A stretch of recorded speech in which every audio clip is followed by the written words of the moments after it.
So చాలామంది BTech and MCA అని MTech అని ఇలాగ కంప్లీట్ చేసినా కూడా ఎందుకు జాబ్స్ రావట్లేదు?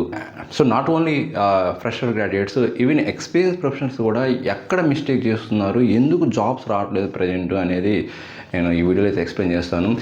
అండ్ అదేవిధంగా అసలు నిజంగా ఐటీ ఇండస్ట్రీలో స్పెషల్గా మన ఇండియాలో ఐటీ జాబ్స్ మాస్ హైరింగ్ అనేది ఉంటుందా ఇంకా అంటే అది కూడా మనం ఈ వీడియోలో డిస్కస్ చేద్దాము. సో ఫస్ట్ ఫ్రెషర్ గురించి, అంటే బీటెక్స్ అండ్ ఎంటెక్ అని ఎంసీఏ అని బీఎస్సీ అని ఇలాగా డిగ్రీస్ కంప్లీట్ చేసినా కూడా జాబ్స్ రాకపోవడానికి కారణం ఏంటంటే మెయిన్గా ఏంటంటే entry level or fresher graduates అయితే ఏదైతే వర్క్ చేయాలనుకుంటున్నారో ఐటీ ఇండస్ట్రీలో వర్క్ చేయించుకుంటారో అవన్నీ కూడా మోస్ట్ ఏంటంటే కొంత ఏ రిలేటెడ్ టూల్స్ యూజ్ చేసి వాటిని కంప్లీట్ చేసుకుంటున్నారు ఆ టాస్క్ని.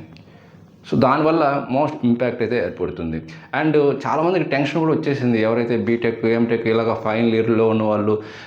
ఈ మధ్య ఇంతకుముందు బాగా మాకు క్యాంపస్ హైరింగ్ ఎక్కువ జరిగింది 5 years బ్యాక్, బట్ ఇప్పుడేమో అసలు క్యాంపస్ హైరింగే తీసుకోవట్లేదు. వచ్చిన వాళ్ళు కూడా ఏదో తూతూ మాత్రంగా కొంత హైరింగ్ ప్రాసెస్ పెడుతున్నారు, వాళ్ళు ఎంట్రీస్ కండక్ట్ చేస్తున్నారు, కానీ బట్ ఎవరికైతే ఆఫర్స్ రిలీజ్ చేయట్లేదు. ఎక్కడో ఒకరు మరీ మెరిట్ క్యాండిడేట్ అయి ఉంటే 1-2 ఆఫర్స్ రిలీజ్ చేస్తున్నారు, బట్ కాలేజీ వాళ్ళేమో మేము 100 ఆఫర్స్ ఇప్పించామని వాళ్ళు యాడ్స్ కోసం వాళ్ళు ఇలాగ పోస్ట్ చేసుకుంటున్నారు. ఇలాగైతే జరుగుతుంది. ఓకే, సో ఫ్రెషర్స్ అయితే మాత్రం ఎంట్రీ లెవెల్ గ్రాడ్యుయేట్స్ అంటే ఇంకా పర్సూయింగ్ క్యాండిడేట్స్ అయితే క్యాంపస్ ఇంట్రెస్ట్ కూడా రావటం లేదని చాలామంది అయితే చెప్తున్నారు. సో దానివల్ల కూడా చాలామంది స్ట్రగుల్ ఫేస్ చేస్తున్నారు. ఇంకా ఫ్రెషర్స్కి ఎవరికి వస్తాయి జాబ్స్ అంటే వాళ్ళు ఎప్పుడైతే ఈ క్యాంపస్ ఇంటర్వ్యూస్ స్టార్ట్ అవుతాయి అనుకునేప్పుడే వాళ్ళు ప్రిపేర్ అయితే మాత్రం వాళ్ళకి జాబ్స్ రావడం కష్టమవుతుంది. సో ఎవరైతే ఒక సెకండ్ ఇయర్ నుంచో లేకపోతే థర్డ్ ఇయర్ నుంచే స్టార్ట్ చేసి వాళ్ళు ఒక 1 year నుండి గట్టిగా ప్రిపేర్ అవుతూ ఉన్న వాళ్ళకి మాత్రం ఆఫ్ క్యాంపస్ అయినా ఆన్ క్యాంపస్ అయినా ఏదో ఒక జాబ్లో మాత్రం 100% ఆపర్చునిటీ అయితే ఇస్తాయి. కంపెనీస్ ఎవరిని చూస్తాయంటే, సో ఎవరైతే రియల్ టైం ప్రాబ్లమ్స్ని యూజింగ్ టెక్నాలజీ యూజ్ చేసి వాళ్ళ ప్రాబ్లమ్ సాల్వ్ చేయగలిగే స్కిల్స్, ఆ నాలెడ్జ్ స్ట్రాంగ్గా ఉండి క్విక్ లెర్నింగ్ చేయగలడు అండ్ మనం ఈజీగా చెప్తే అడాప్ట్ అవ్వగలడు, ఏ టెక్నాలజీ అయినా చేయగలరు అని అనుకునే క్యాండిడేట్స్ని ఎక్కువగా ప్రిఫర్ చేస్తాయి కంపెనీస్ అండ్ మేనేజ్మెంట్ అనేది. సో అందువల్ల మీరు ఎలా ఉండాలంటే ఏదో క్యాంపస్ ఎంట్రీస్ స్టార్ట్ అయ్యే ముందు 1 week ముందో లేకపోతే 1 month ముందో మీ ప్రిపరేషన్ స్టార్ట్ అయితే సరిపోదు. ఇప్పుడున్న కాంపిటీషన్ వరల్డ్లో మాత్రం అట్లీస్ట్ 1 year బిఫోర్ నుండి మీరు మీ ప్రిపరేషన్ అయితే స్టార్ట్ చేసుకోవాలి, అప్పుడే మీరు సక్సెస్ అవుతారు. సో ఎవరైతే లేటెస్ట్ టెక్నాలజీ మీద ప్రాజెక్ట్ చేసి ఆ ప్రాజెక్ట్స్ని మీరు మెన్షన్ చేసి గిట్ హబ్ కూడా, అంటే లేటెస్ట్గా మీరు గిట్ హబ్ అకౌంట్ క్రియేట్ చేసుకోవడం, లింక్డ్ఇన్ అకౌంట్ క్రియేట్ చేసుకోవడం, ఇవన్నీ కూడా చేయగలిగితే మాత్రం వాళ్ళే సర్వే అవుతారు ఫ్రెష్గా.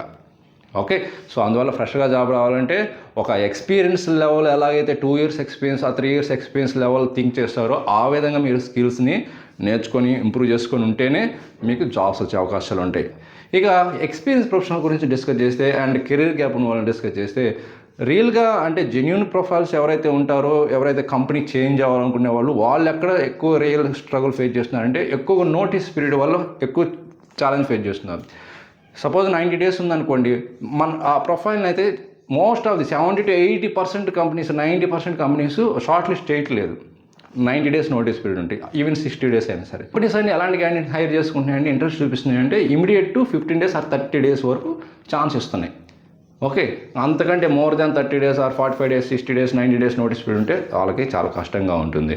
ఓకే, అండ్ ఇంకొక ఛాలెంజ్ ఏంటంటే ఈ ఎక్స్పీరియన్స్ ప్రొఫెషనల్స్కి స్కిల్స్ కూడా మిస్ మ్యాచ్ కాకూడదు. అంటే వీళ్ళు ఏదో ప్రాజెక్ట్స్ మీద ఓల్డ్ టెక్నాలజీ మీద వర్క్ చేసుకుంటూ వస్తుంటారు, వీళ్ళకేమో జాబ్ డిస్క్రిప్షన్లో ఏమో లేటెస్ట్ స్కిల్స్ని, ఆటోమేషన్ స్కిల్స్ అనో, ఏఐ స్కిల్స్ అనో, లైక్ డెవాప్స్ బేసిక్ స్కిల్స్ అని ఇవన్నీ ఉంటేనే, అంటే మల్టీ స్కిల్స్ ఉంటేనే ఆ ప్రొఫైల్ని అంటే స్కిల్స్ గ్యాప్ వచ్చేస్తుంది.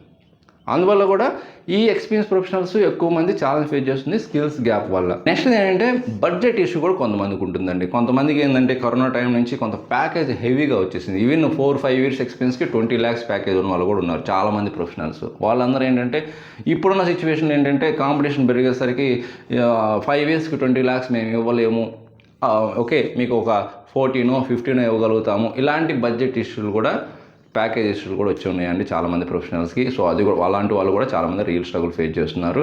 సో ఇంకా అలాంటి వాళ్ళు మంచి companies, product based startup companies, ఏదో వాళ్ళకి తగ్గట్టు కంపెనీస్ సెలెక్ట్ చేసుకొని ఇంట్రెస్ట్ మంచి పర్ఫార్మ్ చేసి ఇంకా జాయిన్ అవ్వటమే. ఓకే, సో ఇలాగా కొన్ని నోటీస్ పీరియడ్ కానీ, బడ్జెట్ ప్యాకేజ్ ఇష్యూ కానీ, ఆర్ స్కిల్స్ మిస్ మ్యాచ్ కావడంలో ఎక్స్పీరియన్స్ ప్రొఫెషనల్స్, జెన్యూన్ క్యాండిడేట్స్ చాలా స్ట్రగుల్ ఫేస్ చేస్తున్నారు. ఓకే. అండ్ ఇంకా ఈ ఎక్స్పీరియన్స్ లేకుండా అంటే కెరీర్ గ్యాప్ వచ్చి ఏదో ఎక్స్పీరియన్స్తో ట్రై చేసే వాళ్ళందరూ ఎలాంటి స్ట్రగుల్ ఫేస్ చేస్తున్నారంటే ఇంకా వీళ్ళదైతే ఇంకా చెప్పనవసరం లేదండి. ట్రైనింగ్ ఎక్కడో అక్కడ తీసుకుంటారు. వాళ్ళు ఏంటంటే ఒక బేసిక్ నుంచి ఇంటర్మీడియట్ లెవెల్ వరకు స్కిల్స్ని ఎక్స్ప్లెయిన్ చేస్తారు. బట్ ఇక్కడ మీరు ఒక 3 years 4 years or 5 years experience వరకు మ్యాక్సిమం 5 ఇయర్స్ వరకు ట్రై చేస్తుంటారు. కానీ ఆ ట్రై చేసే టైంలో వీళ్ళకి అసలు ఆ ప్రాజెక్ట్ని ఎక్స్ప్లెయిన్ చేయడంలో కానీ ఆర్ సెల్ఫ్ ఇంట్రడక్షన్ ఎక్స్ప్లెయిన్ చేయడంలో కూడా చాలామంది ఫేస్ చేస్తుంటారు. సరే ప్రాపర్గా ప్రాజెక్ట్ని ఎక్స్ప్లెయిన్ చేయలేకపోవడం కానీ. ఓకే. అండ్ ఏ టాపిక్ అంటే సినార్ బేస్డ్ ఎక్కువ అడుగుతున్నారు. ఎందుకంటే ఎవరు జెన్యూన్ ఎవరు ఎక్స్పీరియన్స్ ఫేక్ పెట్టి వచ్చున్నారు అని తెలుసుకోవడానికి వీళ్ళు ఒక 2-3 క్వశ్చన్స్ రియల్ టైం క్వశ్చన్స్ అడిగేసి వాళ్ళని ఐడెంటిఫై చేస్తున్నారు. ఇంటర్వ్యూ అనేది నెక్స్ట్ ఫర్దర్గా మూవ్ అవ్వాలా లేదా బేసిక్స్ అడుగుదామా లేకపోతే ఏంటి అసలు క్యాండిడేట్ దగ్గర స్టఫ్ ఏముంది. మేనేజ్మెంట్కి ఏం కావాలి, ప్రాబ్లమ్ని సాల్వ్ చేసేవాళ్ళే కావాలి.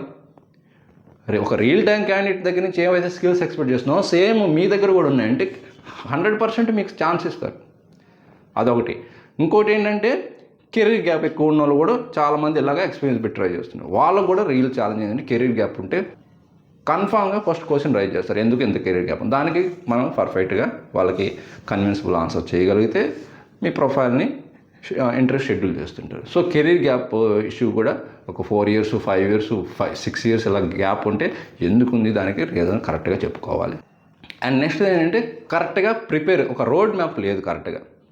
ఆ ప్రిపరేషన్ అనేది కరెక్ట్గా ఉండాలి. అంటే మోక్ ఇంటర్వ్యూస్ తీసుకోవడము లేకపోతే ఇంటర్వ్యూస్ ప్రిపేర్ అవ్వడం ఇలాంటివి కరెక్ట్గా చేస్తేనే మీరు ఇంటర్వ్యూస్ని క్రాక్ చేయగలరు. సో ఇలాగా ప్రతి ఒక్కరు ఒక్కొక్క విధంగా ఒక రకంగా ఛాలెంజెస్ ఫేస్ చేస్తున్నారు. మరి ఇండియాలో జాబ్స్ ఉన్నాయా అంటే ప్రీవియస్గా ఉన్నట్టు మాస్ హైరింగ్ అయితే లేదండి. ప్రతి టెక్నాలజీ మాస్ హైరింగ్ అయితే లేదు. సో సెలెక్టివ్గానే హైరింగ్ జరుగుతుంది ఎవ్రీ కంపెనీలో ప్రతి టెక్నాలజీ మీద. సో అందుకే మనం కూడా దాని తగ్గట్టు ప్రిపేర్ అయితేనే మనం ఆ జాబ్స్ లిస్ట్లో ఉండగలుగుతాం, మనకి హైరింగ్ ఆపర్చునిటీ వస్తుంది.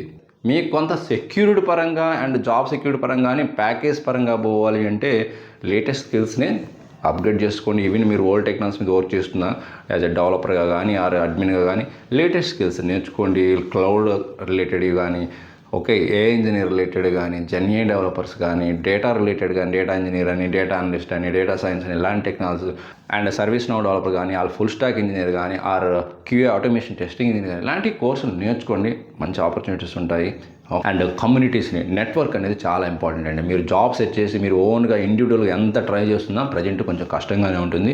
సో మీకు కొంత ఈజీగా త్వరగా జాబ్ రావాలంటే రెఫరెన్స్ అనేది ఇంపార్టెంట్. సో నెట్వర్క్ని కూడా ఇంప్రూవ్ చేసుకోండి. మీ ఏవైతే మీ స్పెసిఫిక్ టెక్నాలజీ మీద మీరు ట్రై చేస్తుంటారో ఆ ఏరియాకి సంబంధించి కమ్యూనిటీని ఇంప్రూవ్ చేసుకోండి. ఓకే. సో బ్లైండ్గా మాత్రం ఏ కోర్స్ నేర్చుకోవద్దు.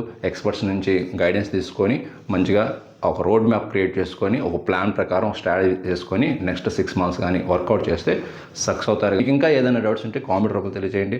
అండ్ కంటెంట్ వస్తే లైక్ చేసి మీ ఫ్రెండ్స్ అందరూ కూడా షేర్ చేయండి, చాలామంది హెల్ప్ అవుతుంది. అండ్ మీకు ఇలాంటి more information latest information videos కావాలి అండ్ అప్డేటెడ్గా కావాలి టెక్నాలజీ గురించి ఐడి రిలేటెడ్ గురించి అంటే మన లక్కీ టెక్ ఛానల్ ఫాలో అవ్వండి. మీకు 100% జెన్యూన్ ఇన్ఫర్మేషన్ మన ఛానల్లో అయితే అవైలబుల్లో ఉంటుంది. ఓకే. సో ఇంకొక మంచి యూస్ఫుల్ కంటెంట్తో మళ్ళీ కలుద్దాం. Thank you very much.